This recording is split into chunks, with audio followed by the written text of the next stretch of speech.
Hi friends, welcome to my channel. Everyone must know this.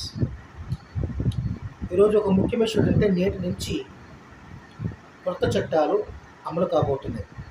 ఇవన్నీ కూడా criminal చట్టాలు. నేరానికి సంబంధించి న్యాయ వ్యవస్థలో ఒక కీలకమైన ఘట్టం ఈరోజు నుంచి స్టార్ట్ అవబోతుంది. ఇప్పటి వరకు అమలైన బ్రిటిష్ చట్టాలు, బ్రిటిష్ కాలం నాటి చట్టాలన్నీ కూడా నిన్నటి అర్ధరాత్రితోటి ముగుస్తుంది.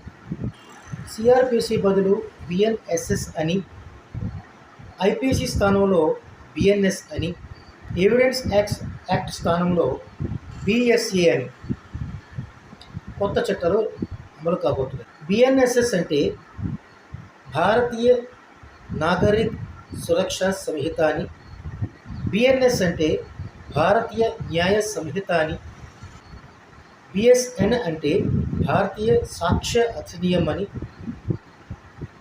వాటికి పేరు. ఈ చట్టాల ద్వారా ఇక నుండి మనం ఎక్కడి నుండైనా ఎఫ్ఐఆర్ని నమోదు చేయవచ్చు. ఎఫ్ఐఆర్ అంటే ఫస్ట్ ఇన్ఫర్మేషన్ రిపోర్ట్. అంటే పోలీస్ స్టేషన్కి వెళ్లకుండానే మనం ఆన్లైన్లోనే ఎఫ్ఐఆర్ని నమోదు చేయొచ్చు అన్నమాట.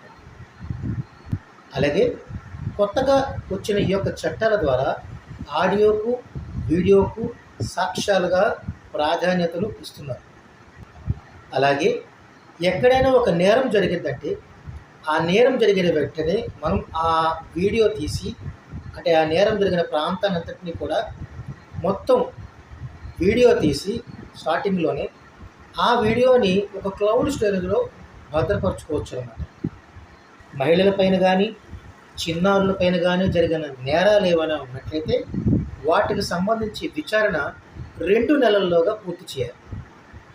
జరిగిన నేరం కానీ చాలా ఘోరంగా ఉన్నట్లయితే దానికి సంబంధించి ప్రైమరీగా 3 ఏళ్ళు కావచ్చు, 7 ఏళ్ళు కావచ్చు శిక్ష పడుతుందని భావిస్తే దానికి సంబంధించి 24 గంటల్లోనే ఎఫ్ఐఆర్ని నమోదు చేసుకోవచ్చు కదా చేయాలి. అరెస్ట్ అయిన వెంటనే కాకుండా ఎప్పుడైనా 14 రోజుల వరకు పోలీస్ కస్టడీని కోరుకునే అవకాశం ఉంది. ఎఫ్ఐఆర్ కావచ్చు లేదా ఛార్జ్ షీట్ కావచ్చు, మనకి అవసరమైనట్లయితే మనం ఏ స్టేషన్లో అయితే రిపోర్ట్ అయ్యిందో దాన్ని మనం ఉచితంగా ఆ స్టేషన్ దగ్గరికి వెళ్ళి పొందవచ్చు. ఇప్పటి వరకు కోర్టు వారు పోస్ట్ ద్వారా లేదా ఒక మధ్యవర్తి ద్వారా సమన్లను చేరవేసేవారు. కానీ ఇక మీదట అది సమన్లను ఎస్ఎంఎస్ రూపంలో కూడా పంపించవచ్చు. ఇప్పటి వరకు మనకున్న భారతీయ శిక్షా స్మృతిలోని ఉన్న రాజద్రోహం అన్న దాన్ని ఇక మీదట ఈ కొత్త చట్టాల ద్వారా దేశద్రోహం కింద మార్చారు. కులం లేదా మతం వాటి ద్వారా సామూహిక దాడులకు కానీ మనం పాల్పడినట్లయితే లేదా వీటిని బేస్ చేసుకొని హత్య చేసిన 7 ఏళ్ల వరకు శిక్ష పడుతుంది.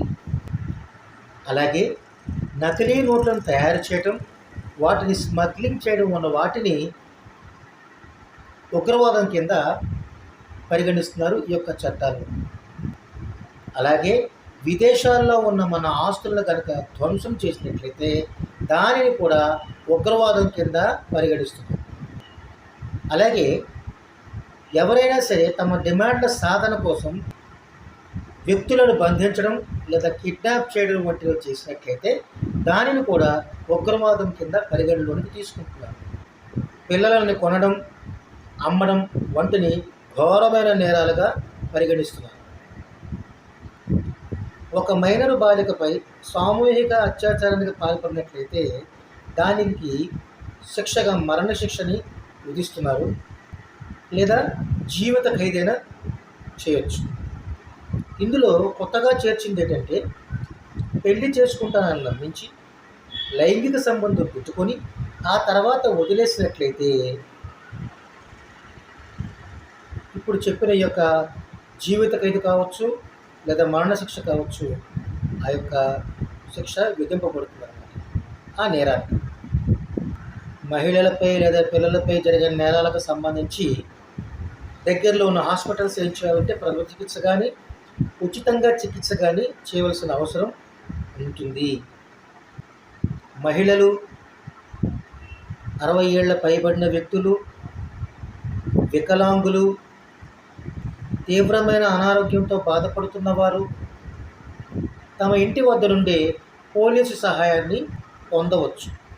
ఎక్కడైనా ఒక లైంగిక దాడి జరిగిందని చెప్పి కోర్టు అనుమతి లేకుండా పత్రికల్లో కానీ టీవీల్లో కానీ ప్రచురించిన లేదా ప్రసారం చేసిన దానికి శిక్షగా 2 ఏళ్ల జైలు శిక్ష కానీ జరిమానా కానీ 2 కానీ విధించవచ్చు. ఫిర్యాదుల నుంచి సమ్మన్ల దాకా అన్నీ ఆన్లైన్లోనే జరుగుతాయి. అరెస్ట్ అయిన వ్యక్తి తమ కుటుంబానికి లేదా స్నేహితులకు సమాచారాన్ని పంచుకునే వీలు కల్పిస్తున్నారు. ప్లస్ ఈ వివరాలను పోలీస్ స్టేషన్లో ప్రదర్శిస్తారు. Thank you for watching my channel. Have a great day.